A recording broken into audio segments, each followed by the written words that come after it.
Hello viewers, నేను doctor సుమా, consultant 49 fertility centre Vijayawada.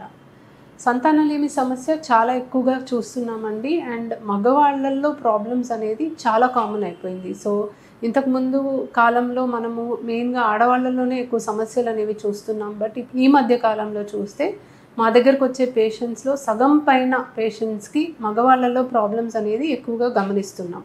So మెయిన్గా వీళ్ళకి స్పర్మ్ కౌంట్ తక్కువ ఉండడం అండ్ స్పర్మ్ మొటిలిటీ తక్కువగా ఉండడం అనేది చూస్తూ ఉంటాము.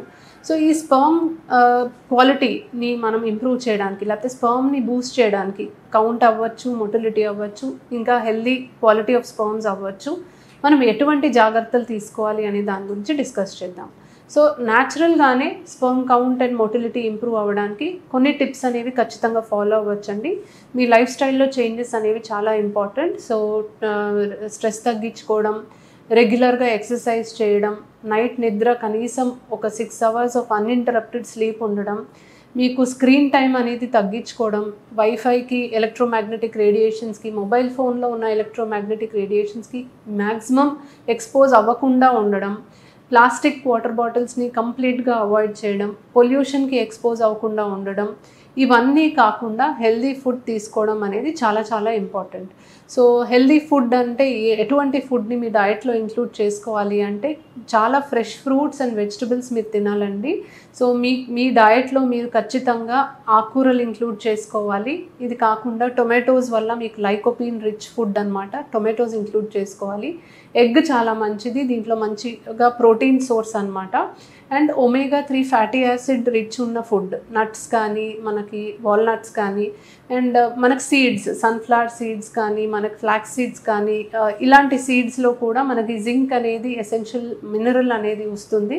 దీనివల్ల స్పర్మ్ ప్రొడక్షన్ అనేది ఇంప్రూవ్ అవుతుంది. అండ్ ఫ్రూట్స్ అనేవి చూసుకుంటే మనం బనానాస్ తినటం వల్ల కానీ, berries, any kind of berries అండి, స్ట్రాబెర్రీస్, బ్లూబెర్రీస్, రాస్బెర్రీస్, ఇవన్నీ కూడా మనకి యాంటీ ఆక్సిడెంట్ రిచ్ ఫుడ్ అనమాట. సో ఇలాంటి ఫుడ్ని మీరు మెయిన్గా ఇంక్లూడ్ చేసుకుంటే చాలా మంచిది. సో వీలైనంత మటుకు స్మోకింగ్ అండ్ ఆల్కహాల్ కంప్లీట్గా మానేయమని చెప్తాము. స్మోకింగ్ అయితే 100% మానేయాలి. ఆల్కహాల్ పర్మిసిబుల్ క్వాంటిటీలో తీసుకోమని చెప్తారు, కానీ కంప్లీట్గా అవాయిడ్ చేస్తే డెఫినెట్లీ దానివల్ల మీకు ఇంప్రూవ్మెంట్ వస్తుంది. స్మోకింగ్ మానేశాక వితిన్ 3 months దాని ఎఫెక్ట్ అనేది మనకు తెలిసిపోతుంది. సో ఖచ్చితంగా స్మోకింగ్ అండ్ ఆల్కహాల్ని కంప్లీట్గా మానేయమని చెప్తాము. సో ఎక్కువ హీట్కి కూడా మీరు ఎక్స్పోజ్ అవ్వకుండా ఉండేలాగా చూసుకోవాలి. సో హీట్ ఎక్కువ ఉండడం వల్ల స్పర్మ్ మొటిలిటీ బాగా తగ్గుతుంది. సో హీట్ ఎక్స్పోజ్ అవ్వకుండా మనము ఎక్కువ లైక్ మరీ టైట్ అండర్ గార్మెంట్స్ వేసుకోకుండా ఉండడం కానీ, ల్యాప్టాప్ని ఒళ్ళో పెట్టుకొని వర్క్ చేసుకోకుండా ఉండడం కానీ, ఇలాంటి చిన్న చిన్న జాగ్రత్తలు తీసుకున్నా కూడా మీకు స్పర్మ్ క్వాలిటీ ఇంప్రూవ్ అవ్వడానికి అవకాశం ఉంది. అండ్ మోస్ట్ ఇంపార్టెంట్, రెగ్యులర్గా హస్బెండ్ వైఫ్ కలుస్తూ ఉండాలండి. సో గ్యాప్ ఎక్కువ ఉండే కొద్దీ మనకి స్పర్మ్ క్వాలిటీ పైన ఎఫెక్ట్ పడుతుంది. గ్యాప్ ఎక్కువ ఉండే కొద్దీ DNA డ్యామేజ్ స్పర్మ్స్కి ఎక్కువ అవుతూ ఉంటుంది. సో రెగ్యులర్ ఇంటర్కోర్స్ ఉన్నా కూడా మీకు స్పర్మ్స్ అనేది హెల్దీ అవుతుంది.